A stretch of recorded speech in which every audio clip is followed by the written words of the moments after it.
दिनांक 8/6/18 रोजी देवपूर येथील वानखेडकर नगरजवळ बोरसेनगर होते, त्या ठिकाणी मयत रावसाहेब पाटील व त्यांचा मुलगा वैभव पाटील यांच्यावरती बाजीराव पवार यांच्या सांगण्यावरून कट रचण्यात आला होता आणि त्यानुसार दोघांची निर्गुण हत्या करण्यात आली होती।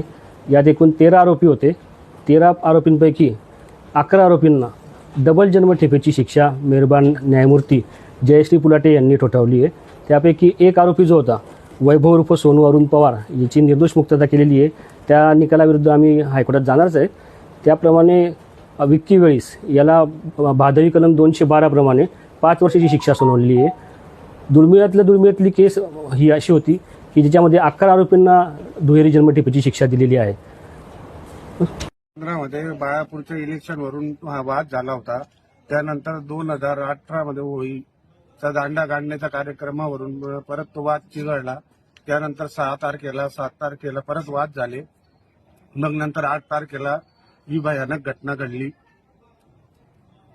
त्यानंतर मी प्रशासनाच्या व कोर्टाच्या विनवण्या करून सर्व कोर्टात दाद मागितली। वेळोवेळी पाठपुरावा करून मला खूप संकटांना सामोरे जावे लागले। कधी धमक्या आल्या, कधी पैशांचे प्रलोभन आले, पण आम्ही कशालाही बळी न पडता गंभीरपणे उभे राहून या निर्णय आजपर्यंतचा हा निर्णय पाठपुरावा करत राहिलो आणि शेवटी आज आमच्या मनासारखा निर्णय आला आहे। जरी 2 जण सुटले तरी त्याची खंत आहे आम्हाला। त्यांचा आम्ही अपिलात जाण्याची तयारी ठेवली आहे।